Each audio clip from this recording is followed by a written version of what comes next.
Hey everybody, did you hear the news? It's Daniel's comic book reviews. I know what you're thinking, Daniel, are you off your fucking rocker? Why are you reviewing comic books? This is supposed to be Daniel's manga reviews. Well, times are changing, okay? Also, genuine answer, I don't have a lot of manga to begin with. In addition to this, I'm a lot more knowledgeable in comic books. I kind of thought about reviewing comics for a little while now. So yeah, I think every other week I'm gonna start reviewing comic books. 1 week I'll review a manga, one week I'll review a comic book. It'll alternate like that. Before I jump into this review, I just wanted to point out this guy's name here. This is Mark Millar. Do not confuse Mark Millar with Frank Miller. Frank Miller wrote The Dark Knight Returns and its sequels, 300 and Sin City. Frank Miller's stuff is pretty good. This is written by Mark Millar. Mark Millar created Kick-Ass. He created the comic book version of Civil War, and he also created the Ultimates. He wrote a lot of stuff for the Ultimates universe, which is where this comic book takes place in. The reason I want you to make this distinction is because Mark Millar comic books are sort of inconsistent with their quality. Mark Millar stuff can be good. Some of it's good, some of it's bad.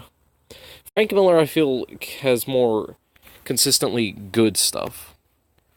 I just want you to know this, because I'm probably going to tear apart this book in this review. Another thing I wanted to throw out here before I really jumped in here is, this takes place in the Ultimates universe, so that means things are different. Characters are younger. There's a lot of different alterations to this universe. So Miles Morales comes from this world. And, a few other things. It's pretty fascinating. Another thing I wanted to throw out here before we jump into, this is not Matt Murdock. Matt Murdock died in Afghanistan. This is a different Daredevil, and I can't remember his name because I haven't read this book in a while. This book revolves around this vampire named Frost, who's an enemy of the guy on the cover, Blade. For those of you who don't know, Blade is a daywalker. He's part vampire and he's part human. He hunts vampires because they're pure evil. Now, Frost's whole idea is that he's gonna turn the superhuman population into vampires so they can take over. Frost wears a suit of Iron Man armor, which gives him an edge against the superhumans. The first hero they manage to infect is the clone of Bruce Banner. He has the intelligence of Bruce, but the strength of the Hulk, in the appearance of the Hulk, obviously. I don't remember what happened to the original Bruce Banner. It's been a really long time, so. After that, the Hulk and the other set of vampires, they infect Stick, who is the master of both the original Daredevil and the new Daredevil. The new Daredevil also eventually becomes a vampire. Later on, S.H.I.E.L.D. discovers that the vampires were hiding within the sewer system of New York, so they decide to go investigate. When they investigated, the Captain America gets bitten by the newly vampiric Daredevil. So, with Captain America a vampire, and Hulk a vampire, and Daredevil a vampire, they start setting their plan into motion to take over. They get out of the sewerways, a bunch of stuff gets destroyed. It's pretty serious. So, Blade has been tracking Frost for a while, and once again, his whole thing is to get rid of vampires, so when S.H.I.E.L.D. takes, Captain America back to the base, Blade kind of breaks in and tries to get rid of Cap. Blade fails on the basis that Captain America has the super soldier serum, which makes him different from regular vampires. He then attempts to bite Blade, which doesn't work because he's a vampire. After this confrontation with Captain America, Blade winds up running into Maria Hill, who, just FYI, is like the biggest bitch ever in S.H.I.E.L.D. She is so annoying. Every time she's on panel, I groan. Oh my god. She's that bad. She then shoots Blade in the head and captures her. You're starting to see what I mean here. After he's arrested, he speaks with Nick Fury and both Tony Stark and his brother, Nick. Now, Blade is trying to explain to them that this vampire situation is going to get really out of hand really fast, especially since they have Captain America and the Hulk. Eventually, the vampires arrive in this house where a house party was going on. They're just eating people, as they do. And Hulk starts questioning Frost's leadership, saying, look, I think I'm obviously the strongest. I should be leader. So they decide to fight it out. And, unsurprisingly, Frost gets completely fucking annihilated, as the Hulk decapitates him within a single blow. The vampires eventually set their plan into motion to attack S.H.I.E.L.D. headquarters, the Triskelion, as it's known as in this universe. They break in pretty much effortlessly. It's about to get really bad. It's even worse when one of the giants, who are giant because of Pym particles, the stuff that makes Giant Man, he becomes a vampire, which is a shitty situation. So everybody in S.H.I.E.L.D's fighting the vampires. You got Perrin here. Perrin is a guy who basically has Thor's powers. The original Thor also died. And a lot of people die in the Ultimates universe. Just an FYI. And Stick and Daredevil go after Blade.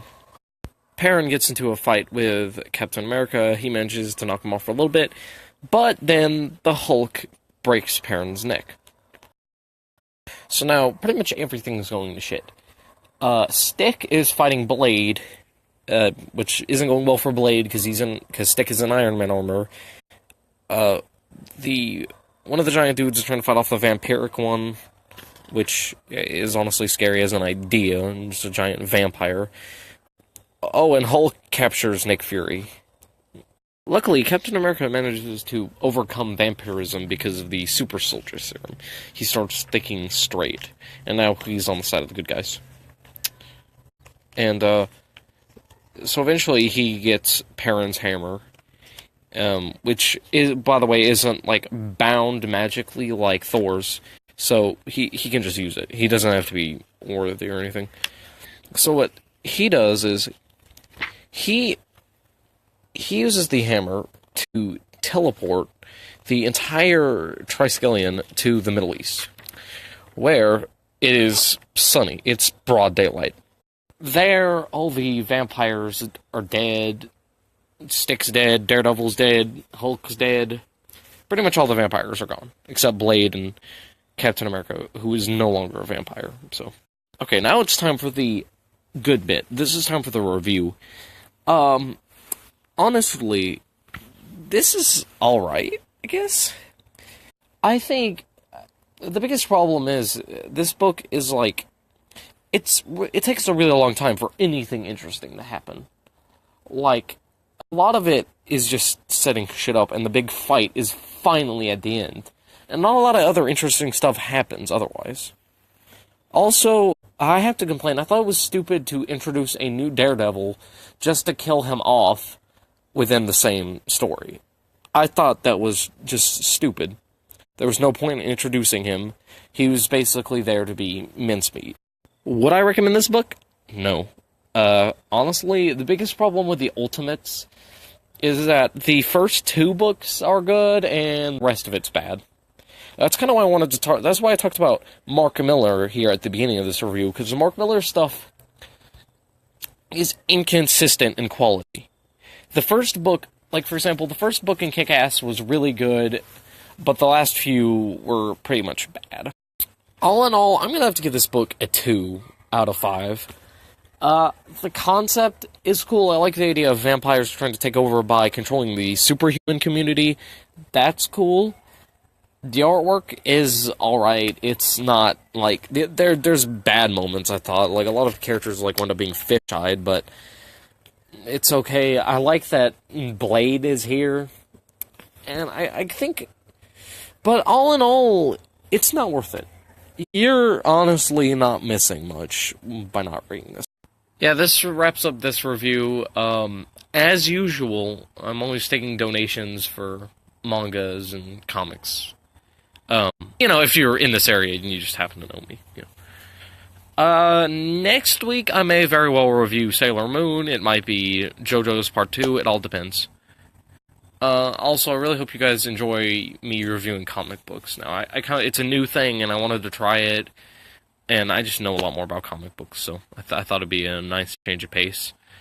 Oh, and another big thing, this series is now on YouTube, so, just look up Daniel's Manga Reviews. My channel is Daniel Youngblood, and my image, or my icon, should be Hannibal Buress. Also, for those of you who've been just watching this on YouTube, if you didn't know, the series started out as a Snapchat series, which is why the screen is kind of thin. So, just a note, so you won't get confused.